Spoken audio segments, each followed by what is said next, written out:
Hello and welcome to Scramble, spelled with a K because it's cool. For the Commodore 64, copyright 1983 by Analog Software, it says, which I find rather interesting because this is virtually a clone of the 1981 Konami arcade. There's no mention of the name Konami anywhere, so that sets up for a certain line of thinking. Regardless, Scramble is a very early shoot 'em up, which is a very advanced mechanic of being able to drop bombs as well as shooting. And your task is to fly through 5 different zones with the task of blowing up a headquarter building at the end. The different zones have different obstacles. Either in the case of the first zones, these missile things that fly up, and you will get to see the other obstacles that show up in the different zones. In this bit, for instance, we have these UFO things, whatever they are, which are not posing much of a threat, and the missiles will no longer start firing towards you. Any hits of any kind means that you automatically lose a life, and you can probably tell that you got a fuel gauge. And the way you keep your fuel levels high is by bombing the fuel containers. Interesting way of refueling.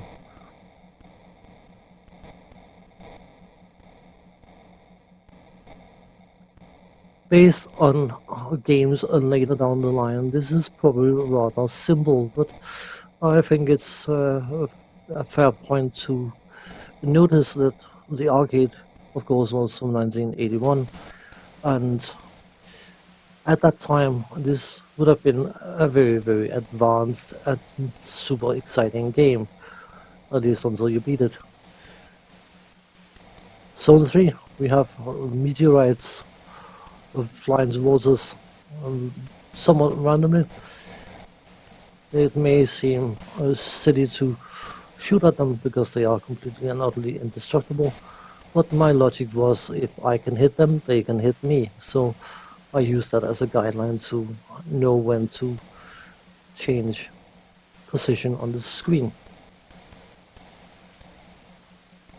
The fourth zone is very tight, which means that the missiles will pose a greater danger than in the more open areas, but because most of them they tend to fire off very early on, you are never actually in any kind of danger from them.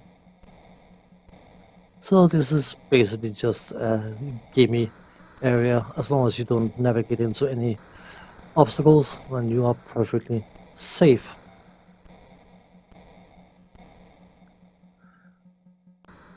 Just waiting a bit more before we enter zone 5. It shows 6 zones, but the 6th zone is very short. So it's basically an extension of the 5th zone, which we're now entering. And this is quite tight, a very precision demanding navigation.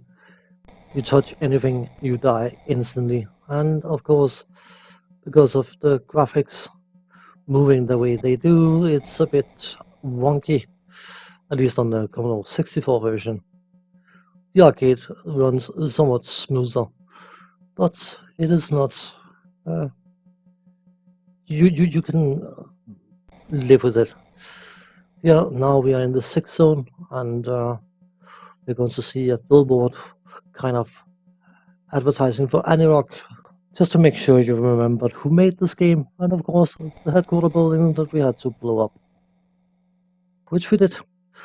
And of course, a game of this time, they had a bad habit of looping quite extensively, and things are moving slightly faster, and your fuel is dropping significantly faster actually on the second gameplay loop. I wouldn't know exactly how many gameplay loops there are, but it's probably more or less until you just can't cope anymore because you cannot gather fuel quickly enough. As a game, it's a score chaser, like many arcade conversions, at least for that age, would be. And yeah, as I was saying, compared to more modern games, this would have been extremely simplistic. But there was a time when this was the coolest cool. I still remember that time. I remember playing this in the arcade, and not this. We had a local takeaway, which featured a handful of arcade machines that people could play on while they were waiting for their food to be ready. And that is where I saw this game first time. The graphics, it is virtually a clone of the arcade, and the arcade wasn't exactly the best looking game, but the question is the age of the game something that should be taken into consideration? Because if it is, then the graphics is not bad. You can see what everything is supposed to be, but of course in graphics department, the movement of set graphics should also be factored in. So on that note, I'm a bit more, what shall we say, harsh, because while this scrolling is not exactly unbearable, it is not very pleasant for any longer gameplay sessions.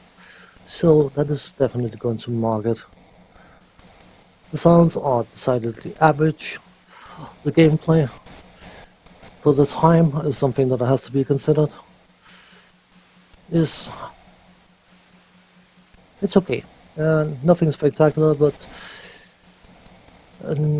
yeah, it gives some sort of entertainment value. But then again we come to replayability, and that is possibly where this game would suffer, because some people would find some replay value in it and others wouldn't. It's, I mean, for an action shooter, whatever, it takes a few minutes to complete it, and it's not perhaps the most exciting thing in the world, but it's not the most boring either. So, based around those conclusions, I will show my overall rating of this game, which is going to be a solid 6. Had I done this video of this game 30 years ago, I would probably have given it slightly a higher score, but you have to keep things in mind for what came after this. And just remotely touching the what's it called? The obstacles surrounding area thing, whatever. Course is to lose a life. What a shame. I will not complete the second loop for reference.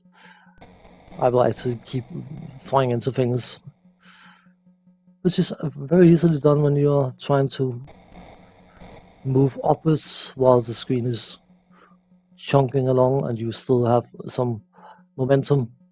So yeah, I could have done better, I suppose, but I wasn't overly concerned about completing the second loop. I'd already completed and showed off the game as a whole, so yeah. Many years ago, this was top of the top in exciting gameplay. These days, perhaps not so much, but it's still worth having a video showing an old classic, both from an arcade perspective and from a Commodore 64 perspective. So, as per usual, thanks for watching, take care, and we'll see you next time. Bye bye for now.